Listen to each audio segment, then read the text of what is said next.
तो बच्चों यहाँ पर मैं आपको पढ़ाने वाला हूँ इस्माइल रिएक्शन।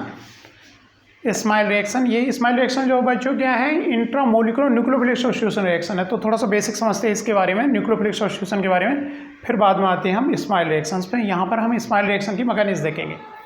तो बच्चों सब्स्टिट्यूशन रिएक्शन अगर हम एलिफेटिक किसी कंपाउंड्स पर करेंगे तो इजीली सब्स्टिट्यूशन रिएक्शन हो जाता है। जैसे कि क्लोरीन को सब्स्टिट्यूट करें एलिफेटिक कार्बन पर, तो यहाँ पर ये बैक साइड से अटैक करेगा और Cl as a leaving group निकल जाएगा और उसकी जगह पे बच्चों Cl की जगह पर क्या आ जाएगा, OH आ जाएगा। तो एलिफेटिक कंपाउंड्स होते हैं उनमें सब्स्टिट्यूशन में कोई प्रॉब्लम नहीं होती, प्रतिस्थापन रिएक्शन में कोई प्रॉब्लम नहीं होती है।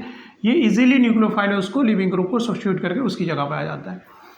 लेकिन सेम सब्स्टिट्यूशन अगर हम एरोमेटिक रिंग पे कराना चाहें बच्चों तो सब्स्टिट्यूशन यहाँ पर पॉसिबल नहीं होता, इसको सब्स्टिट्यूट इजीली नहीं किया जा सकता, प्रतिस्थापित इसको नहीं किया जा सकता, वो पॉसिबल नहीं है।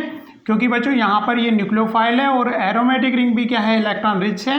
तो वो जो है ज़्यादा रिएक्शन के जो इंटरमीडिएट्स होगा, जो ट्रांजिशन स्टेट होगी वो इतनी स्टेबलाइज नहीं रहेगी, क्योंकि ये भी इलेक्ट्रॉन रिच है और ये भी इलेक्ट्रॉन रिच है। तो जो हमारी ट्रांजिशन स्टेट रिएक्शंस की बनेगी वो स्टेबलाइज नहीं होगी, ठीक है। लेकिन यहाँ पर सब्स्टिट्यूशन किया जा सकता है। कैसे किया जा सकता है बच्चों, अगर हम एरोमेटिक रिंग पर इलेक्ट्रॉन विड्रॉइंग ग्रुप्स लगा लें तो जो निगेटिव चार्ज है, जो इंटरमीडिएट जो निगेटिव चार्ज होगा वो हमारा क्या हो जाएगा बच्चों, स्टेबलाइज हो जाएगा। किस तरह से बच्चों, न्यूक्लियोफाइल ये आया, इसने जाकर के बच्चों यहाँ पर Cl ग्रुप को सब्स्टिट्यूट करना है, ये Cl लिविंग ग्रुप है, तो यहाँ पर ये सब्स्टिट्यूशन पॉसिबल हो जाता है। कब पॉसिबल हो जाता है, अगर यहाँ पर बच्चों क्या लगे हों, रिंग पर इलेक्ट्रॉन विड्रॉइंग ग्रुप्स लगे हों। जब इन रिंग पर इलेक्ट्रॉन विड्रॉइंग ग्रुप नहीं लगे तो ये अपने आप में इलेक्ट्रॉन रिच है और न्यूक्लियोफाइल इसको सब्स्टिट्यूट नहीं कर सकता है। इलेक्ट्रॉन विड्रॉइंग ग्रुप क्या कर लेते हैं, इसकी इलेक्ट्रॉन डेंसिटी को यहाँ से विड्रॉ कर लेते हैं और यहाँ पर सब्स्टिट्यूशन क्या हो जाता है, पॉसिबल हो जाता है। किस तरह से न्यूक्लियोफाइल आएगा, एडिशन और एलिमिनेशन रिएक्शन कहलाएगी बच्चों। ये न्यूक्लियोफाइल यहाँ पर अटैक करेगा, तो यहाँ पर जब इस कार्बन पर इसने न्यूक्लियोफाइल ने कहाँ पर अटैक किया, अगर इसकी मैकेनिज्म देखें बच्चों तो यहाँ पर अटैक किया, इस कार्बन पर अटैक किया, तो ये बॉन्ड कहाँ पर ब्रेकआउट हुआ, इस कार्बन पर ब्रेकआउट हुआ, तो निगेटिव चार्ज यहाँ पर आ गया। और यहाँ पर ही क्या लगा हुआ है, इलेक्ट्रॉन विड्रॉइंग ग्रुप्स लगा हुआ है, जहाँ जिसको लीव करना हो उसके ऑर्थो या फिर पैरा पोजीशन पर, ताकि जो ये इंटरमीडिएट जो बना है, ये जो निगेटिव चार्ज है इसका एनायन, वो क्या हो रहा है, इस NO2 और इस NO2 से स्टेबलाइज हो जाएगा। नेक्स्ट रेजोनेटिंग स्ट्रक्चर देखेंगे, ये यहाँ पर आएगा इस कार्बन और इस कार्बन के मिड में, तो ये कार्बन कहाँ पर ब्रेकआउट हो रहा है, ये डबल बॉन्ड ब्रेकआउट हो रहा है इस कार्बन पर। तो इस तरह से ये निगेटिव चार्ज भी कहाँ पर आ गए, इसके एडजेसेंट कार्बन पर आ गया। NO2 ग्रुप उसको डिकोलोकलाइजेशन की वजह से क्या कर देगा, स्टेबलाइज कर देगा, इलेक्ट्रॉन विड्रॉइंग ग्रुप है। तो इस तरह से इसका जो ट्रांजिशन स्टेट हो गई, एनायन स्टेबलाइज हो गई और ये रिएक्शन पॉसिबल हो जाती है। अब NH2, ये एनायन जो है फर्दर प्रोडक्ट में किस तरह, ये एनायन क्या करेगा, यहाँ पुश करेगा और लिविंग ग्रुप को पुश करके धक्का दे करके निकाल देगा। और इस तरह से यहाँ पर क्या आ गया बच्चों, न्यूक्लियोफाइल आ गया, किसकी जगह पर, Cl की जगह पर। तो ये पॉसिबल हो पाया न्यूक्लियोफिलिक सब्स्टिट्यूशन जब हमने एरोमेटिक रिंग पर क्या लगा दिया, इलेक्ट्रॉन विड्रॉइंग ग्रुप लगा दिए। उसकी रीजनिंग क्या रही, क्योंकि ये एनायन क्या हो गया, हमारा स्टेबलाइज्ड हो गया। तो एरोमेटिक रिंग पर न्यूक्लियोफिलिक सब्स्टिट्यूशन पॉसिबल नहीं है अगर वहाँ पर इलेक्ट्रॉन विड्रॉइंग ग्रुप्स नहीं लगे हुए, क्योंकि दोनों इलेक्ट्रॉन रिच है, न्यूक्लियोफाइल भी और ये भी इलेक्ट्रॉन डेंसिटी काफ़ी ज़्यादा है। तो इसकी जो ट्रांजिशन स्टेट होगी, सारी रिएक्शंस क्या करती है, ट्रांजिशन स्टेट से पास होती है, तो काफ़ी निगेटिवली चार्ज होगी और यहाँ पे इलेक्ट्रॉन विड्रॉइंग ग्रुप नहीं है तो हायर एनर्जी की रहेगी। लेकिन इलेक्ट्रॉन विड्रॉइंग ग्रुप से लगने से क्या हो जाएगी, वो स्टेबलाइज हो जाएगी, क्योंकि एनायन यहाँ पे देख रहे हैं विड्रॉइंग ग्रुप क्या कर रहे हैं, ऑर्थो और पैरा पे लगे हुए हैं, तो उस एनायन को स्टेबलाइज कर रहे हैं और रिएक्शन पॉसिबल हो जाएगी, क्योंकि ट्रांजिशन स्टेट ने स्टेबलाइज कर दी। तो यही इस्माइल रिएक्शन जो बच्चों है कैसी है, इंट्रामोलिकुलर न्यूक्लियोफिलिक सब्स्टिट्यूशन रिएक्शन है। ये तो बच्चों क्या थी, इंटरमोलिक्यूल थी, ये मॉलिक्यूल अलग से आ रहा है, यहाँ पर अटैक कर रहा है। लेकिन यही न्यूक्लियोफाइल अगर क्या हो, एक ही मॉलिक्यूल के अंदर हो, ये जो न्यूक्लियोफाइल है क्या हो, विद इन मॉलिक्यूल हो, तो वो जो रिएक्शन कहलाती है वो क्या कहलाती है बच्चों, इस्माइल रिएक्शन कहलाती है। ये रिएक्शन समझ में आ गई है। ये बच्चों क्या है, इंटरमोलिकुलर मतलब दो मॉलिक्यूल के बीच में, इंट्रामोलिकुलर मतलब वहीं पर लिविंग ग्रुप भी लगा हुआ है एरोमेटिक पर और न्यूक्लियोफाइल भी वहीं पर है। जैसे कि बच्चों फॉर एग्जांपल यहाँ पर देखें, हमने ये सबस्ट्रेट बनाया हुआ है और इस रंग पर Z क्या, कोई भी इलेक्ट्रॉन विड्रॉइंग ग्रुप्स लगे हों, और यहाँ पर बच्चों YH है, YH क्या करेगा, एज ए न्यूक्लियोफाइल काम करेगा इंट्रामोलिकुलर बेस की प्रेजेंस पे। तो ये सबस्ट्रेट हो गया बच्चों। इस सबस्ट्रेट को देखते हैं, फिर हम बात करेंगे कि X क्या क्या ले सकते हैं, YH क्या क्या ले सकते हैं और Z क्या क्या पॉसिबल है।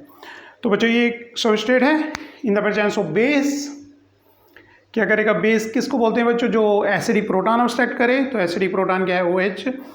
इलेक्ट्रॉन ऑक्सीजन हेटेरोएटम पर लगे हुए हाइड्रोजन जो होते हैं वो क्या होते हैं, एसिडिक होते हैं। तो बेस आएगा और क्या करेगा, इस हाइड्रोजन को ऑब्स्ट्रक्ट कर लेगा। तो क्या बन गया बच्चों, O निगेटिव यहाँ पर हो गया। तो ये एज ए न्यूक्लियोफाइल, जैसे कि यहाँ पर RNH2 था वैसे ही O निगेटिव हो गया। अब ये O निगेटिव क्या करेगा बच्चों, यहाँ पर ये अटैक करेगा, क्योंकि इसके ऑर्थो पर क्या लगा, NO2 ग्रुप लगा, जो कि हम क्या कर सकते हैं, एनायन स्टेबलाइज कर सकता है। तो ये ग्रुप क्या करेगा, यहाँ पर अटैक करेगा। ये एनायन कहाँ ब्रेकआउट होगा, इस कार्बन पर ब्रेकआउट होगा। तो यहाँ पर क्या हो गया बच्चों, एनायन बन गया, double bond S, double bond O, double bond O, और यहाँ पर हमारी ये वाली रिंग लगी हुई है। और यहाँ से बच्चों इसने अटैक किया तो ये एक बॉन्ड का फॉर्मेशन हो गया। तो फर्दर ये क्या करेगा, पुश करने की ट्राई करेगा, यहाँ पर आएगा और इसे एज ए लिविंग ग्रुप निकाल देगा। तो ये जो ग्रुप यहाँ पर लगा हुआ है, तो ये एक लिविंग ग्रुप की भी तरह काम कर रहा है, मतलब एक Cl की तरह भी ये ग्रुप काम कर रहा है यहाँ पर। और इसी एज ए न्यूक्लियोफाइल, जो कि यहाँ पर न्यूक्लियोफाइल लगा हुआ है, वो वहाँ पर अटैक करेगा और Cl को निकाल रहा है। यहाँ पर हमने इंट्रामोलिकुलर कर दिया, उसी में क्या कर दिया, ये न्यूक्लियोफाइल जैसा काम कर रहे हैं। कहाँ पर अटैक कर रहा है, नाइट्रो के ऑर्थो पर अटैक कर रहा है, और यहाँ पर लिविंग ग्रुप लगा हुआ है, जैसे कि यहाँ पर ये Cl लगा हुआ है, लेकिन विद इन मोलिक्यूल है, एक ही मोलिक्यूल के अंदर ये डिज़ाइन की गई है। तो इस तरह की जो रिएक्शन होगी, सब्स्टिट्यूशन होगा कैसा, इस्माइल रिएक्शन ये कहलाएगा। इसने यहाँ पर ये अटैक किया तो ये ब्रेकआउट हुआ, एनायन स्टेबलाइज हो रहा है। क्यों हो रहा है, क्योंकि यहाँ पर इलेक्ट्रॉन विथड्रॉइंग ग्रुप लगा हुआ है। फर्दर एनायन क्या करेगा, एरोमेटाइजेशन करने की कोशिश करेगा और इसको पुश करके लिविंग ग्रुप को यहाँ से निकाल देगा। तो फाइनल प्रोडक्ट हमारा क्या हुआ, तो बच्चों यहाँ ऑक्सीजन से अटैच हो गया इस वाली रिंग से, और यहाँ पर लगा हुआ है बच्चों NO2 ग्रुप, और जो SO2 ग्रुप हो गया यहाँ पर एनायन ये आ गया। इस तरह से बिल्कुल सिमिलर रिएक्शन हुई ये, लेकिन ये इंट्रामोलिकुलर, दो मोलिक्यूल के बीच में, intramolecular with in molecule nucleophile हमने यहाँ पे लिया हुआ है। इस वे में ये रिएक्शन जाती है, सिंपल वे में। तो बच्चों यहाँ पर X क्या हो सकता है, कोई भी बेटर लिविंग ग्रुप था कि वो लीव कर रहा हो, जैसे कि यहाँ पर Cl क्या हो सकता है, सल्फर हो सकता है, एनायन को जो भी स्टेबलाइज कर दें, SO हो सकता है, SO2 हो सकता है, या फिर ये CO और ये यहाँ पर लगा हुआ है X की जगह पर। तो एक साइड ये अटैच कर रखे, मतलब इधर से अटैच किए हुए, इधर से अटैच का मतलब क्या है, यहाँ से अटैच हो, ये वाले ग्रुप्स क्या हो गए, किसकी जगह पे आ गए, X की जगह पे आ गए।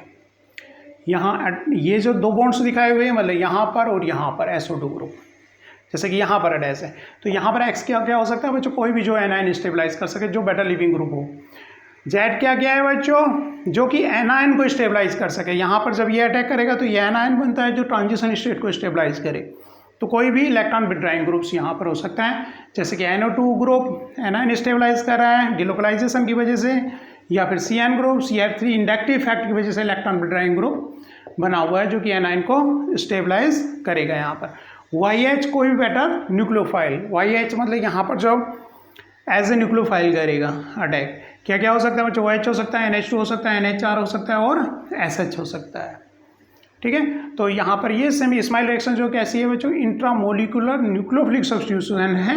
इंट्रामोलिकुलर हम जानते हैं, इस तरह से अटैक हो करके उसको सब्स्टिट्यूट कर देता है, ये एक ही मोलिक्यूल के अंदर है।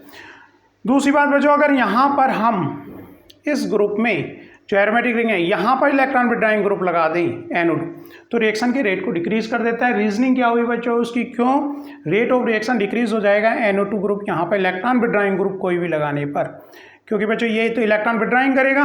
जब इलेक्ट्रॉन विथड्रॉ करेगा NO2 ग्रुप, तो इसकी न्यूक्लियोफिलिसिटी को डिक्रीज कर देगा, क्योंकि ये एनायन क्या हो जाएगा, अब रेजोनेंस स्टेबलाइज हो जाएगा। ये इलेक्ट्रॉन विथड्रॉइंग हो रहा है तो उसकी न्यूक्लियोफिलिसिटी डिक्रीज हो जाएगी, और रिएक्शन क्या हो जाएगी, जो है स्लो हो जाएगी। अगर इधर और एक NO2 ग्रुप लगा दी, इस साइड में NO2 ग्रुप लगा दी, तो रिएक्शन फास्ट हो जाएगी।